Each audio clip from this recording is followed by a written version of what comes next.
What's something people don't know about small towns? They may seem quiet and uneventful, but beneath the surface, they are teeming with secrets and stories waiting to be uncovered. They're filled with mysteries waiting to be unraveled. Every corner, every alley, holds a tale that could change the lives of its residents forever.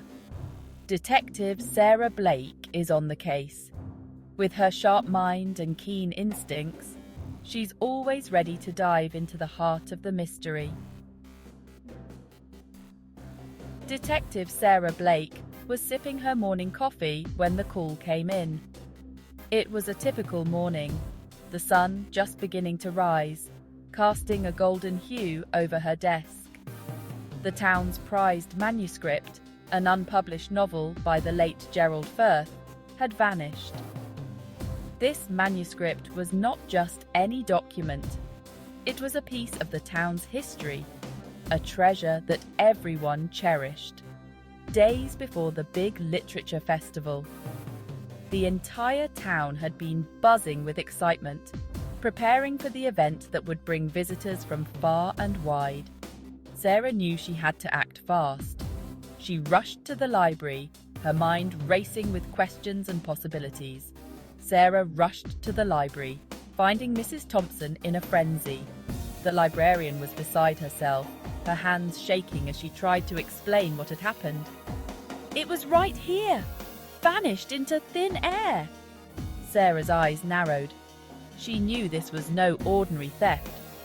The display case was locked, no forced entry. Who had access? Suspects.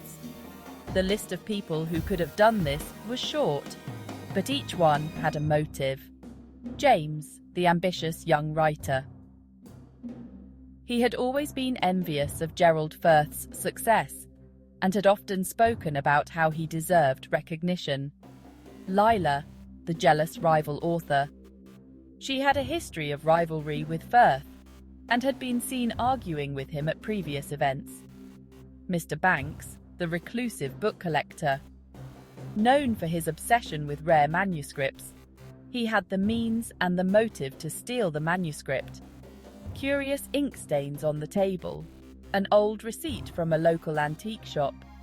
These clues seemed insignificant at first, but Sarah knew better than to overlook anything. Mrs. Thompson recalled seeing James with a bag. She mentioned how he had been acting strangely, avoiding eye contact and leaving in a hurry. Mrs. Thompson recalled seeing James with a bag. This detail, though small, was enough to pique Sarah's interest. She decided to follow this lead. At the antique shop, the owner confirmed James sold him a beautiful inkwell yesterday. The shopkeeper described the inkwell in detail, noting its unusual design and craftsmanship. Sarah pieced it together. James switched the manuscript with the inkwell. It was a clever ruse, but not clever enough to escape Sarah's sharp eyes. Sarah pieced it together. James switched the manuscript with the inkwell. The inkwell was a perfect hiding place, but Sarah's intuition had led her to the truth. You didn't think anyone would notice. Sarah's voice was calm but firm as she confronted James. James's face fell as the manuscript was recovered, hidden inside the inkwell. He had hoped to get away with it, but now he had to face the consequences. The festival went on, manuscript intact. The town celebrated, unaware of the drama that had unfolded behind the scenes.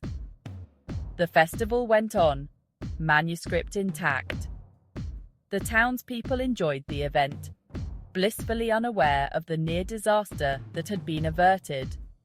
Sarah smiled, knowing even the quietest towns have their secrets. She reflected on the case, satisfied with the outcome and ready for whatever came next. Until the next mystery. Sarah walked away, her mind already turning to the next case, knowing that in a small town, mysteries were never far away.